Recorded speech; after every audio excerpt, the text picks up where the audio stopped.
Hi, ഞാൻ doctor Murshida Muhammad Ali.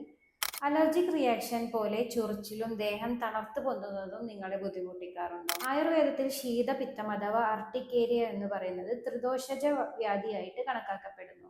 ഇതിൽ വാത പിത്ത കഫ ദോഷങ്ങളുടെ പങ്കാളിത്തത്തോടെ എന്നാൽ വാത പിത്തങ്ങൾ ഡോമിനന്റ് ആയിട്ട് നിൽക്കുന്ന ഒരവസ്ഥയാണ് കാണപ്പെടാറുള്ളത്. രസരക്ത ധാതുക്കളെയും ഇത് ബാധിക്കുന്നു. തണുപ്പുമായി സമ്പർക്കം വരുന്നത് ചില ഭക്ഷണ പദാർത്ഥങ്ങൾ എല്ലാം ഇതിന് കാരണമായിട്ട് കണക്കാക്കപ്പെടുന്നു. ശീതപിത്തത്തിന്റെ സാധാരണ ലക്ഷണങ്ങൾ ഇവയൊക്കെയാണ്.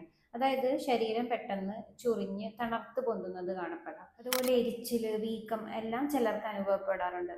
ഇവ ശരീരത്തിൽ എവിടെയും പ്രത്യക്ഷപ്പെടാം. പലപ്പോഴും ഇത് വന്നു പോകുന്ന പോലെയുള്ള ലക്ഷണങ്ങളാണ് കാണിക്കാറുള്ളത്. ഇത് എന്തുകൊണ്ട് സംഭവിക്കുന്നു?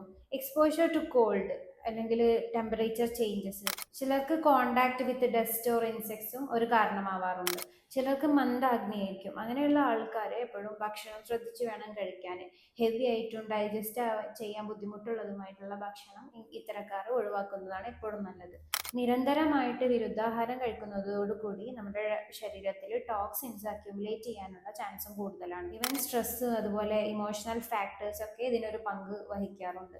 ആയുർവേദത്തിന്റെ സമഗ്ര സമീപനം ഇതിൽ എങ്ങനെയാണ് ഉണ്ടാവുന്നതെന്ന് നോക്കാം. രോഗകാരണങ്ങൾ തിരിച്ചറിയുകയും അത് ഒഴിവാക്കുകയും ചെയ്യുക. അതിന് നിദാന പരിവർജനം എന്നാണ് ആയുർവേദത്തിൽ പറയുന്നത്.